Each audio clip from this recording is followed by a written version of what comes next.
With that down, let's move on to main topic number 1. And our first main topic today gets submitted to us by Geeky Gator, who writes, "Hey, John and gang. The past few years, superhero movies have broke through at the Oscars with Logan. Of course, Logan was the first comic book movie to get, not the first one, but in recent years, the first movie to get a major award nomination at the Oscars with Best Screenplay. So Logan, Black Panther, of course, got a Best Picture nomination, and now Joker, which got a Best Picture nomination. If there were any comic book movies set to release this year, 2020, that could continue that trend, which one do you think it could be?" All right, thanks a lot for sending that in, man. And yeah, we've got a bunch of comic book movies coming out this year. Of course, we've got the first ones up on deck are going to be New Mutants and Black Widow. But then, of course, we've got Eternals, we got Venom II, we got Morbius, we got Wonder Woman 84. So we got a lot of good stuff coming up. Is there anything in this particular crop of films this coming year that we believe, looking from the outside in, could potentially stand up as a legit Oscar contender for one of the major films? Now, let's admit right off the top here, it's difficult to say with any certainty because we haven't seen any of these films yet. Without having seen any of these movies, it's really just speculation. But speculation is kind of what we film fans do. That's what we like to do. So, Rob, I want us to go through here a couple of these films that are coming out and talk about, if from the outside looking in, if we kind of see any films that kind of stand out to us as being possible Oscar contenders that could, when the next Oscars come around, that maybe these ones stand up and have a shot. So let's take a look at a couple of these things here. We got Bloodshot. Hell no. No. Let's just call it what it is. I love Vin Diesel ain't making Bloodshot to try to be an Oscar contender. He's making this to have just some balls to the wall fun and give a good experience to the audience, and hopefully that's what that delivers. But I give like 0% chance that Bloodshot garners any of the major Academy Award nominations this year. Rob? I'd say a big negatory on that, good buddy. Yeah. There's no way. I mean, one of the problems with all of the films I think coming out this year is that they're all very steeped in the genre itself. I don't see them transcending the genre. But as far as all of them goes, I think I can pretty much rest assured, John, say that no chance in God's green earth or on God's green earth does Bloodshot have a chance to draw blood at the Academy Awards. Could be fun. Could still be very fun and a really entertaining time, but we just don't see that one going there. All right, this is interesting, Rob. New Mutants. Let's talk about New Mutants for a second. This is obviously a movie that's gone through a Homer's Odyssey of just trying to get to the big screen at all. But I believe there's some really interesting looking stuff in there. At the end of the day, I'm going to give a 10% chance that one of the cast is able to pull off a supporting actor nomination. And I'm including supporting actors one of the major awards. I'm going to give a 10% chance. With all the drama that's going on, I just don't see it getting anything else. But I'll go 10% that maybe a supporting actor, that maybe just somebody jumps off the screen at us, and maybe a slight possibility there. What do you think?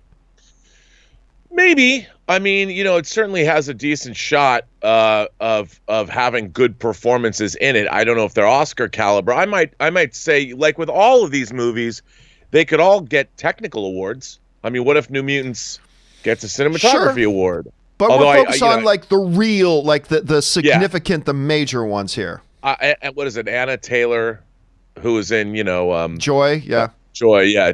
Yes. Maybe, but I just don't see it. I think it's, again, too genre. It's not even a marquee X-Men movie. It's like the second stringers. So. But they can surprise us. Joker's just the villain to the Batman, and look how that did. Okay, let's go back over here. No, I don't know. Yeah, maybe. I don't see that happen. Not with all the troubles they've had. I just don't see that happening. All right, let's look over right here. Black Widow. Not a Best Picture contender, I don't believe. I don't believe we're talking to her. But, the Academy loves themselves some Scarlett Johansson, as do all of us. They love their Scarlett Johansson. They just nominated her twice this year. They nominated her in lead actress, and they nominated her for supporting actress. you see any kind of an outside shot that maybe her final, quote unquote, final turn as Black Widow might catch some attention and maybe put her in the running for a Best Lead Actress category here? Or do you think that's pretty much a zero?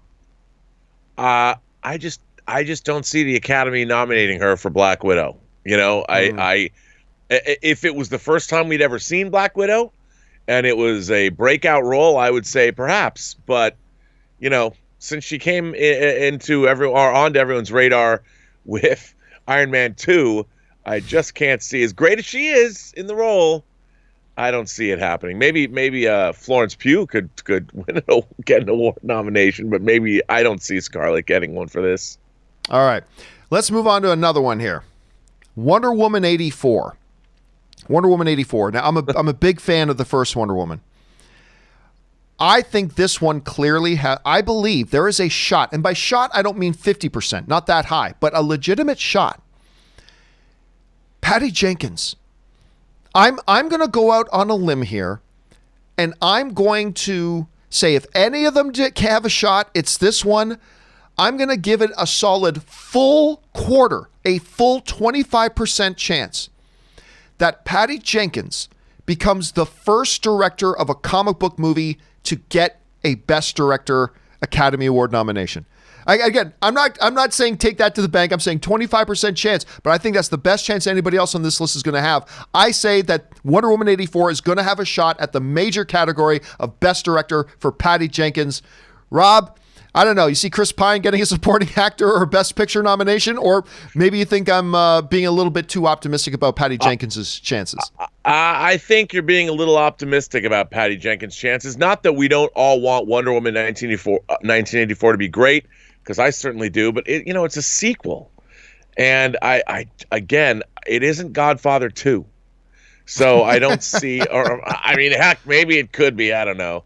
I just don't see it getting any nominations. All right, and again, let's keep let's remind everybody we're just we haven't seen any of these movies. We're just speculating. We're totally going to change our predictions once we see this thing.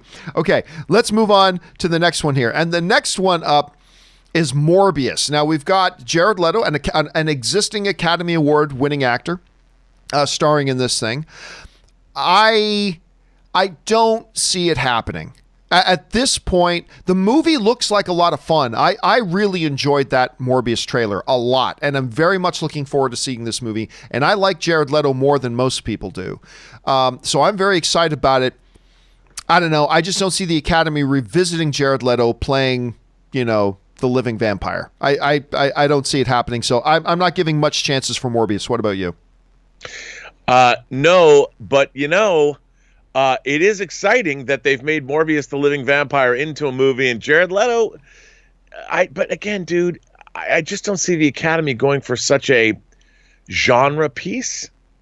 This isn't like Interview with a Vampire. It's not exactly highbrow. Right. Okay. Let's move on here. Next up, we're going to talk about now this one. That one may not have been highbrow, but this one obviously is Venom 2.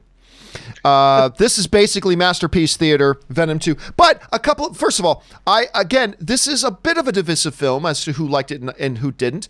I had a very good time. I was very entertained by Venom myself. I know there are other people who weren't, and that's totally fine. They made some changes, though.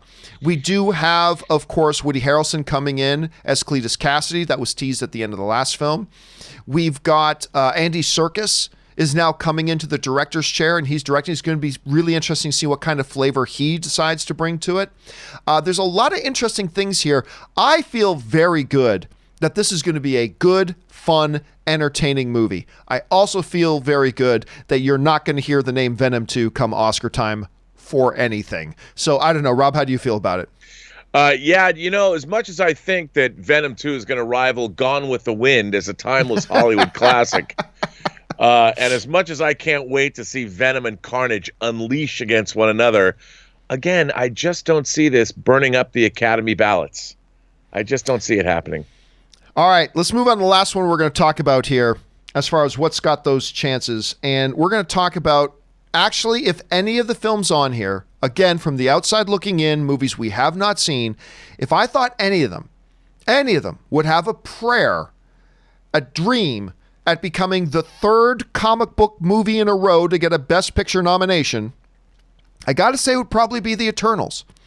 And the reason I feel it would be The Eternals is for a couple of reasons. Number one, you've got Angelina Jolie in there. The Oscars love Angelina Jolie for good reason. She's pretty excellent at what she does. So there's that. I also like that there is an kind of an epic mythological element to the whole movie that sometimes we've seen the Academy kind of gravitate towards a little bit. Now listen, let me be very, very clear here. I am not sitting here saying that Eternals is going to get a Best Picture nomination. Don't get me wrong.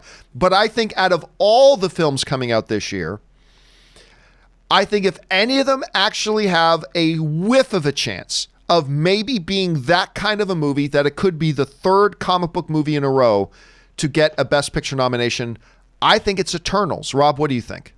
I think you're probably right. As you know, this is the comic book movie I'm the most eagerly excited for. And I think, I mean, if it deals with political issues, I've heard that it supposedly covers thousands of years of time. Again, while I love the Jack Kirby original source material, which is pretty wacky, I do think this does have potential depending on how it's handled. I think this is the closest thing Marvel has going to say something Lord of the Rings-esque. I don't know. We haven't seen anything from it, but I'm not saying it will either. But I think you're right. I think of any of these movies that has a chance to get any major awards, this would be the one. And I can't tell you. I'm very, very excited for this movie. And I don't know why, but I've always loved the Eternals, the Deviants, and I think this could be epic. All right, guys. So there you have. That's what we kind of see as being the chances. I really see the only legitimate chances, even, and these may be using the term loosely. I believe the only legitimate possibilities here are Patty Jenkins for directing for Wonder Woman 84 and Eternals for Best Picture. Those are the only really true, even remote possibilities. But again, we may change our minds when we see it. Question is, guys, when you look at the upcoming slate of comic book films for 2020, do you see any potential for that streak that we've had with Logan getting major nominations, Black Panther getting major nominations, Joker getting major nominations, including a Best Lead Actor win, by the way?